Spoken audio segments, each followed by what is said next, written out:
بسم الله الرحمن الرحيم نحمده ونصلي على رسوله الكريم اما بعد محترم حضرات آج 15 اگست کا تاریخی دن ہے. ہم آزادی کے حسین خوشی منانے کے لیے یہاں اقدام ہوئے ہیں. سارے ہندوستانیوں کو یہ خوشی مبارک ہو اور ہماری اس ملک کی آزادی کا جھنڈا ہمیشہ اسی شان و شوکت کے ساتھ لہراتا رہے. عزیزان وطن، لیکن آج یہ خوشی ہم مسلمانوں کے لیے ایک لمحہ فکریہ بھی ہے کہ ہمارا ملک 78 سال پہلے آزاد ہوا.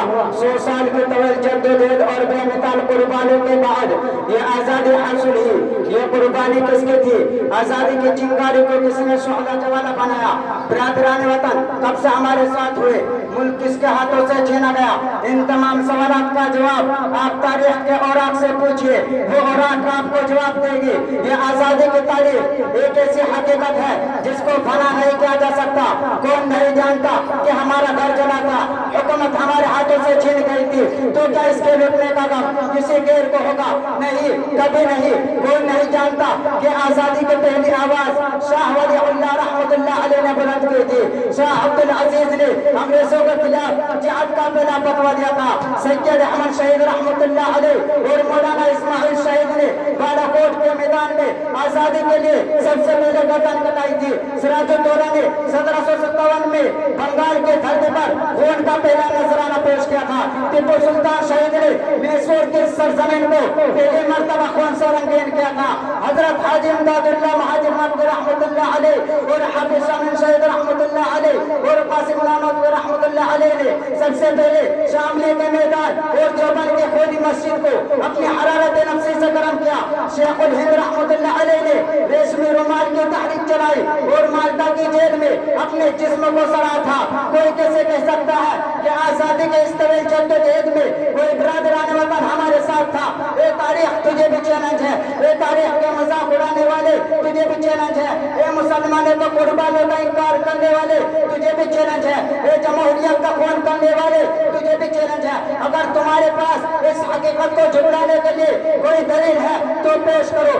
ایک مورخ کا یہ قول کتنا صحیح ہے کہ اگر یہ ملک 1919 عیسوی سے پہلے آزاد ہوتا تو ہمارے برادران وطن کو وزارت نہانے اور حکومت سنبھالنے کا خیال تک نہ آتا. لیکن افسوس کے پھر بھی کہتے ہیں ہم سے یہ اہل چمن، یہ چمن ہے ہمارا تمہارا نہیں. میرے وطن دوستوں بھائیوں، اور اگر آپ قریب ہی کی تاریخ کو جھانک کر دیکھیں تو ہمارے مسلم لیڈری تحریک آزادی کے سرخیر اور کارواں حریت کے سپاسالار نظر آتے ہیں. مولانا محمد علی جوہر کون تھے؟ مولانا کے ذات سے کون ناواقف ہے؟ شیخ الاسلام مولانا مدنی رحمت اللہ علیہ کے علاوہ سینکڑوں ایسے سرخیر علماء اکرام اور مسلم سرما ہے جنہوں نے اس جنگ کی قیادت کی ہے. جلیانوالہ باغ میں ہمارے سینے چندے ہوئے ہیں، ہمارے گھر ویران کیے گئے ہیں، لکھنؤ میں ہماری نوابی کا خاتمہ ہوا ہے. پھر بھی ہم سے اطلاع ہے کہ وہ وفادار نہیں، ہم وفادار نہیں تو بھی تو دیندار نہیں. برادران اسلام، ذرا اتنے قربانیوں کے بعد دیکھیے کہ آزادی نے ہم مسلمانوں کو کیا دیا. خون، آگ اور آنسو. آج 58 سال میں مسلمانوں کے جتنے گھر ویران ہوئے، جتنے گردنیں کاٹی گئی، جتنے عورتیں بیوہ ہوئے اور جتنے بچے یتیم ہوئے، جتنے عبادت کا اوپر حملے ہوئے اور اس کے تقدس کو پامال کیا گیا.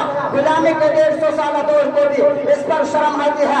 آج ہمیں ودیشی اور پاکستانی کہا جاتا ہے، ہم پر بنگلہ دیشی گھسپیٹے ہونے کا الزام لگایا جاتا ہے، ہمیں ایک گرا ہوا لقمہ سمجھا جاتا ہے. ہماری دینی شخصیتوں کو ISI کا ایجنٹ کہا جا رہا ہے. دارالعلوم دیوبند، ندوۃ العلماء جیسے علمی مراکز پر چھاپہ ماریاں ہو رہی ہے. ہمارے مذہبی حقوق اور آئین و دستور شریعت کو کچلا جا رہا ہے. ہمیں بجلی سے ڈر بیٹھنے اور نمبر 2 کا شہری بن کر جینے کی دعوت دی جا رہی ہے. اور حد تو یہ ہے کہ ہماری مسجدوں کو توڑ کر رام اللہ کی مورتی مٹائی جاتی ہے. یہ ظلم کی وہ انتہا ہے جس کے بعد ظلم کا کوئی درجہ باقی نہیں رہ جاتا. میرے اسلام بھائیوں، آج ہم صرف دیکھنے میں آزاد ہے ورنہ ہمارے حقوق پہلے سے زیادہ پامال ہے.